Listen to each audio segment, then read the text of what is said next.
Aloha, bruddahz and sistaz, howzit.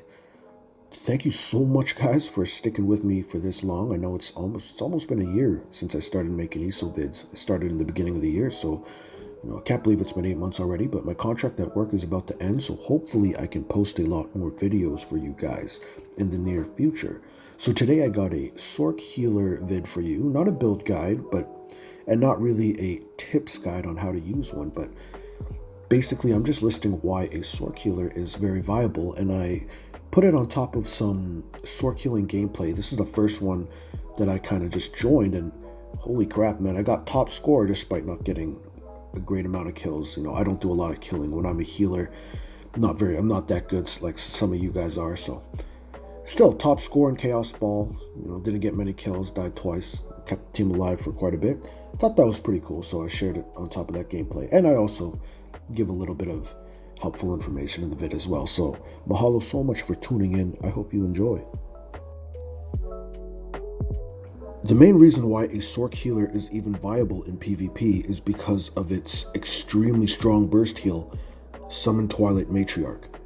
On top of its super strong healing potential, it is also multi-directional, meaning it can heal in a 360-degree radius, so no positioning is required on your part, which makes it very user-friendly. Its ability to heal up 2 friendly targets is also a major plus in small group content like Battlegrounds and dungeons. A really underrated aspect of this healer is its ability to get out of damage-heavy situations. As a healer, you'll oftentimes find enemies targeting you, disabling you from healing and supporting your team. The Sorc has a skill called Bolt Escape, which allows you to teleport away from enemies while stunning them, giving you time to properly heal yourself or restoring your own resources if needed. Sorc classes tend to get a little squishy in PvP, but I believe this one skill compensates for that a little bit. The on-demand sustain for a Sorc healer is also real good. Why? Well, there's a skill called Dark Exchange that can be morphed into Dark Conversion, which can give you back magicka and health on the spot, as well as restore a modest amount of magicka over time as well. Now, the stamina cost to activate this is rather inexpensive, so you'll find yourself being able to sustain quite comfortably, and if anyone has ever done PvP, you'll know that sustain is a huge issue if you don't have much experience. Historically, the Sorc has been one of the better damage dealers in PvP, although it has seen its fair share of nerfs over the years. Classes like the Templar and Warden essentially restrict you to healing and support, while the Sorc has skills in its trees that allow it to deal decent damage from afar. Although I'm not somebody that typically agrees with healers being damage dealers, if you're skilled enough, you could potentially juggle both roles in small-scale PvP situations like Battlegrounds, right? Maintaining constant pressure on your opponent to compensate for the lack of damage a healer does. So although there are merits of using a Sorc healer, it's important to mention the drawbacks of this class.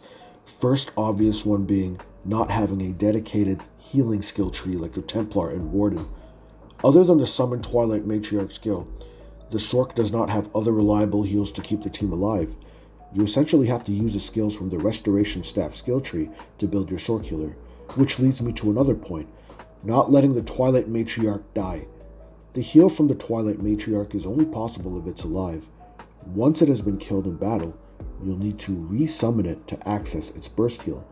Resummoning it takes a little bit of time and can be the difference between life and death, so ranged healing, aka healing from afar, might be necessary if you're using this build.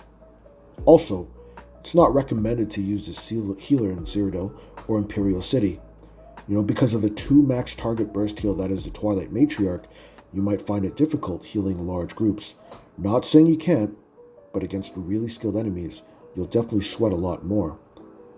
And that's my case. Some pros, some cons, and things you can do to compensate for anything lacking in your Sorc healer build.